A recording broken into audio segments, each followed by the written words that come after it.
Kasalukuyang nasa ikalawang taon ng kanyang pag-aaral si Nicole sa kolehiyo nang biglang kumalat ang balitang tungkol sa COVID-19.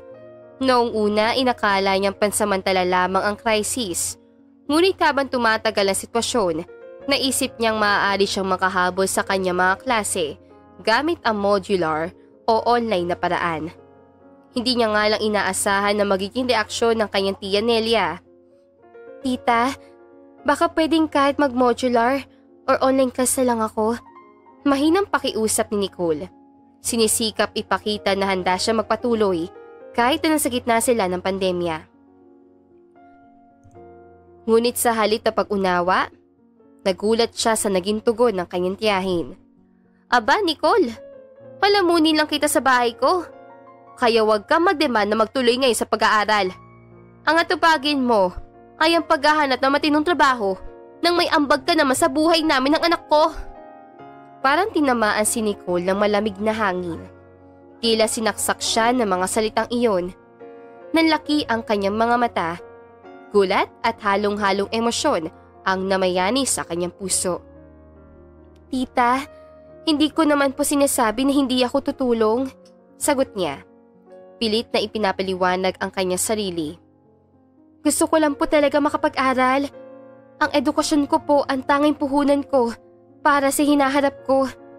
Tumaas ang tono ng boses niya. Hindi na niya mapigilan ang kanyang emosyon. Ramdam niyang nagulat si Tia Nelia. Ngunit hindi na niya kayang itago ang pagkadismaya. Tila hindi nakikita ng tiyahin ang kahalagahan ng kanyang edukasyon, lalo pa at sa panahong ito. "Nicole, ang mundo natin ngayon ay puno ng pagsubok. Mas mahirap na ang buhay at kailangan mong matutong tumayo sa sarili mong mga paa. Ano pa ang silbi ng mga pangarap kung hindi mo naman kayang gawin ang mga ito?" Sagot ni Tia Nelia. Na tila tinatapatan din ang kanyang determinasyon. "Pero tita, hindi ba't mas maraming oportunidad sa mga may diplomang hawak? Kung hindi ko gagawin ito, paano na lang ang mga pangarap ko? Paano na lang ang mga sakripisyo ng mga magulang ko?" Nakiusap si Nicole. Ramdam ang sakit at galit na nagtatalo sa kanyang dibdib. Nalilisik ang kanyang mga mata habang sinusubukang pakiusapan ang kanyang tiyahin. 2 taon nang patay ang mga magulang niya simula noong makatapos siya ng senior high. At tiya na niya ang nagpatuloy na paaralin siya. Ngunit may kapalit naman yun. Ang pagtulog niya sa palengke upang magtinda. Nakita niyang nagdadalawang isip si Tia Nelia. Pero tila hindi pa rin lumalambot ang puso nito. "Nicole, naiintindihan ko ang gusto mong iparating. Pero kailangan mo ring isaalang-alang ang mga responsibilidad natin. Hindi basta-basta ang buhay at may mga bagay tayong dapat unahin." Huminga ng malalim si Nicole. Bumagsak ang kanyang mga luha. "Hindi naman ako nagdedemand, tita. Naghahanap lang ako ng paraan para makabawi at hindi maging pabigat sa inyo." Puno ng hinanakit ang kanyang boses. Pero naroroon pa rin ang pagnanais na maunawaan. "Sana naman ay pahalagahan niyo din ang pangarap ko. Tulad ng pagpahalaga niyo sa mga pangarap ng iba." Saglit na natahimik si Tia Nelia. Tila nagulat sa mga salitang binitiwan ni Nicole. Sa isang iglap, naramdaman ni Nicole na tila may pagdududa sa mga mata ng kanyang tiyahin. Sa kabila ng galit at sakit, naroon ang kaunting pag-asa na baka, balang araw, maintindihan din ni Tia Nelia ang halaga ng kanyang mga pangarap. "Hay naku, Nicole! Huwag mo kong artihan! Umuwi ka na at asikasuhin mo ang pinsan mo sa bahay." Hindi alam ni Nicole kung paano sasagutin ang Tia Nelia niya. Matagal na niyang napagdesisyonan na ituloy ang pag-aaral. Ngunit tila malabo yata maintindihan yun ng tiyahin niya. Makalipas ang 1 buwan, sunod-sunod ang natatanggap niyang tawag mula sa iba't ibang malls at factory para sa mga interview at orientation. Alam niyang wala naman siyang ina-applyan na trabaho. Kaya nagtataka siya. "Ano, Nicole? Wala pa bang natawag sa'yo para magsimula ka sa trabaho?" Tanong ni Tia Nelia habang nagwawali sa sala. Mukha itong seryoso. Po? Saglit na tigilan si Nicole. Sinusubukang intindihin ko saan galing ang tanong ng tiyahin. Wala naman po akong ina-applyan na trabaho. Sagot niya. Pilit na iniiwasang ipakita ang kaba sa boses niya. Tumingin si Tia Nelia sa kanya. Halatang iritado. In-apply ka na namin. Nagpatulong ako kay Maring Fe at sa anak niya si Sofia. Napaawang ang labi ni Nicole sa narinig. Hindi niya inaasahan na gagawin iyon ni Tia Nelia nang walang pasabi sa kanya. Nagsusumikap siya para sa kanyang plano para sa pag-aaral. Ngayon, parang kinukulong siya ng desisyon ng iba. Tia, bakit po ninyo ginawa yun? Tanong niya. Pilit nilalabanan ang kaba at takot. Hindi ko po kasi balak magtrabaho ngayon. Gusto ko po sana ituloy ang pag-aaral ko.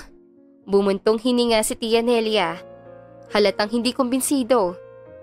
Nicole, hindi pa mas practical na kumita ka muna?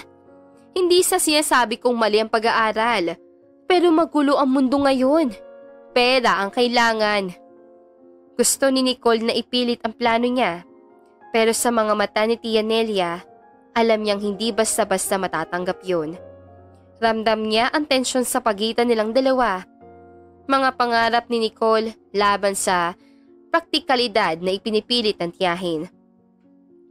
Pero Tia, gusto ko pong makatapos.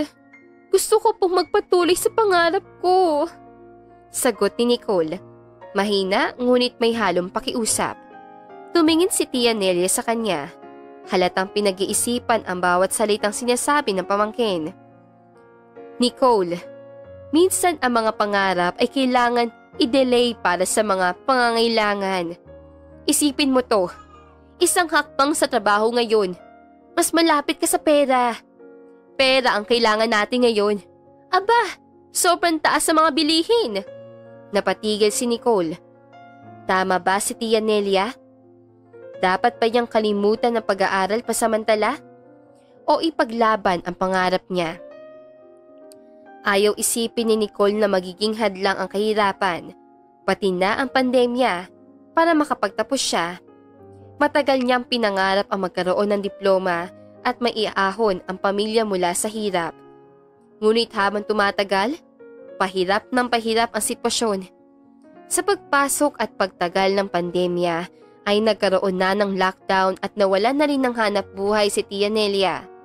Ang dating tahimik nilang buhay, bagamat hindi marangya at nagkaroon ng isang malaking pagsubok. Ano, Nicole? Kailan ka kikilos? Kapag pare-pare sa tayong gutom ng pinsan mo? Sumbat ni Tia Nelia, sabay lingon kay Bonjing, ang 9 na taong gulang na batang pinsan niya. Ramdam ni Nicole ang bigat ng responsibilidad na ipinapasa sa kanya. Hindi na niya kinaya ang tensyon. Alam niyang kailangan niyang kumilos, kahit palabag sa loob niya ang sumuko sa kanyang pangarap. Susubukan ko na pong mag-apply, Tia Nelia. Mahina niya sagot. Pilit na pinipigilan ang pagbagsak ng mga luha. Hay, salamat naman. At natauhan ka na rin sa wakas. Bulyaw ni Tia Nelia. Sa kabila ng hirap, agad naman siyang nakahanap ng trabaho sa isang factory na malapit lamang sa kanila. Hindi yon ang trabahong pinangarap niya. Ngunit kailangan niyang gawin ito para sa pamilya. Para kay Bonjing na may pangangailangan pa sa murang edad. Kahit mabigat, kailangan niyang isantabi muna ang sarili niyang pangarap para masiguro ang kaligtasan at kinabukasan ng mga mahal niya sa buhay. Sa huling pagkakataon, humingi si Nicole ng tulong sa dean ng kanyang paaralan. Sir, maaari po bang mag-modular na lang ako? May trabaho na po kasi ako at hindi ko kayang sabayan ng online classes. So sad to hear that. Pero wala akong magagawa.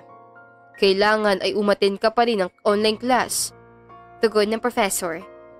Malinaw ang sagot. Hindi maaari ang modular learning sa kanilang kurso. Ang desisyon ng paaralan ay tila isang hatol na pumigil sa huling hibla ng kanyang pangarap. Wala siyang nagawa kundi mag-drop out at mag-focus sa lamang sa kanyang trabaho bilang factory worker. Isang araw, habang naglalakad pa uwi mula sa factory noong gabing iyon, ramdam ni Nicole ang bigat na mga problema na siyang tumapos sa mga pangarap niya. Ngunit kahit pa ganito, alam niyang hindi siya pwedeng sumuko. Nagbubukas ng bagong pinto ang bawat pagsubok at isang araw, babalik siya upang ituloy ang pangarap na pansamantala niyang isinantabi. Habang nagkakandahirap siya na nagtatrabaho sa factory, hindi lubos maisip ni Nicole kung paano nagagawa pang magsugal ni Tia Nelia. Sa kabila ng hirap at sakripisyo niyang kumita, ang perang ibinibigay niya para sa pang-araw-araw na gastusin ay tilang nasasayang sa sugal. Tuwing makikita niyang halos walang laman ang kusina, unti-unti nang nawawala ang kanyang pasensya. Isang araw, na maghahanda na siya ng baon para sa trabaho, napansin niyang wala ng bigas. Tia Nelia, wala na po palang bigas. Hindi po ba kayo bumili? Tanong ni Nicole. Nagtatakang wala nang natira kahit kaunti man lang. Tumingin lamang si Tia Nelia mula sa kanyang inuupuan at walang pag-aalalang sumagot. Nakalimutan ko. Umutang ka muna kay Belen. Napakagat-labi si Nicole. Pilit na pinipigilan ang sarili.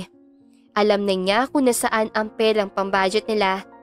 Marahil, talo na naman si Tia Nelia sa sugal. Habang nananahimik, bumibigat ang kanyang kalooban. Paano nagagawa ng tiya ko na ipagsawalang bahala ang mga pangangailangan namin? Tanong niya sa kanyang isipan. Kahit pagod ay kahit papaano ay nakahanap ng taong masasandalan si Nicole. Doon niya nakilala si Marco, isang regular na machine operator na mabait at magaan kausap. Sa mga pagkakataong magkakasalubong sila sa break time o sa oras ng trabaho, palagi siyang napapatawa ni Marco. Unti-unti, nakapalagayan niya ito ng loob. Dumating ang araw na nalaman ni Tia Nelia ang tungkol kay Marco. Imbes na matuwa, kaagad siyang pinagsabihan ng kanyang tiyahin. Halos walang paggudangan ang mga binitawang salita. Nicole, bago ka mag-isip na mag-asawa, buhayin mo muna kami ng pinsan mo. Mariing sabi ni Tia Nelia. Hindi man lang inisip ang damdamin ni Nicole. Tila napuno na si Nicole ng lahat ng galit at sama ng loob niya ay naipon. Hindi na niya kinaya ang paulit-ulit na ginagawa ng Tia Nelia niya. Ang pag-abuso sa kanyang sakripisyo at dedikasyon. Sapat na ang lahat ng pagtitiis. Hindi na siya makikinig sa mga salita ng tiyahin na para bang siya ang may utang na loob. Samantalang siya na ang nagtatrabaho para buhayin ang pamilya nila. Pagkatapos ng gabing iyon, nagdesisyon si Nicole. Tuluyan na siyang umalis sa bahay ng kanyang tiyahin, dala ang ilang gamit, at tuluyan ng sumama kay Marco. Masakit sa loob na iwan ang mga responsibilidad, lalo na kay Bonching. Ngunit alam niyang hindi na siya maaaring magpakatali sa isang sitwasyong nilalamon siya ng galit. Habang kasama si Marco sa bago simula ng kanyang buhay, ay sa wakas nakahanap na siya ng kapayapaan at kalayaang matagal nang ipinagkait sa kanya. 3 taon ang lumipas at sa wakas, natupad ni Nicole ang pangarap niyang makapagtapos ng pag-aaral. Sa kabila ng mga pagsubok, hindi siya bumitiw. Sa tulong ni Marco, nakapagpatuloy siya sa kanyang kurso na Business Office Administration. Sinuportahan siya ni Marco sa lahat ng bagay, hindi lang sa pag-aaral, kundi pati sa pagbuo ng kanilang pamilya. Pinayagan siya nitong magtrabaho kung kailan niya gusto at hindi pinilit. Nang graduate si Nicole, huli man at hindi kasabay ng mga kaibigan niya, ay nararamdaman niya ang tamis ng tagumpay na matagal na niyang pinangarap. Ngayon, mayroon na silang isang anak at masaya silang nagsasama. Hindi na hinahabol ni Nicole ang dati niyang mga pangarap. Natupad na ang mga ito at higit pa. Si Tia Nelia naman ngayon, baldado na matapos masagasaan ng motor sa gitna ng kaguluhan sa kanilang lugar. Patuloy pa rin silang tinutulungan ni Nicole, bagamat hindi na siya tulad ng dati na ibinubuhos ang lahat ng kinikita para sa tiyahin. Hindi niya pinutol ang kanyang ugnayan. Naging mas maingat lamang si Nicole sa pamamahala ng kanyang pera. Iniisip na rin na sarili at ang bagong pamilyang binubuo niya kasama si Marco.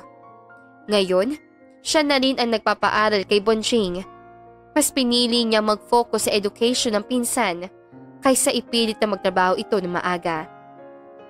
Alam niyang ang pagtatapos ng pag-aaral ay magbibigay ng mas magandang kinabukasan. Sa ganitong paraan, nararamdaman ni Nicole na natutulungan niya ang pamilya habang natututo ring alagaan ang sarili at ang mga pangarap niya. Tunay na hadlang ang pandemic noon at ang kahirapan kung walang susuporta sa iyo ay tiyak na mapipilitan kang sumuko. Pero isa lang ang nasa isip ni Nicole noong panahon na wala siyang makapitan. Ipagpasa Diyos na lamang lahat. Hindi na mahalaga kung sino ang nauna sa finish line. Ang mahalaga ay nakarating siya at naabot niya ang kanyang pangarap. At dito na nga po nagtatapos ang magandang istoryang ito. Maraming salamat mga kakwentuhan! Huwag niyong kalimutan mag-like at subscribe at pindutin na rin ang notification bell para lagi kayong updated sa ating kwentuhan. Hanggang sa muli, paalam!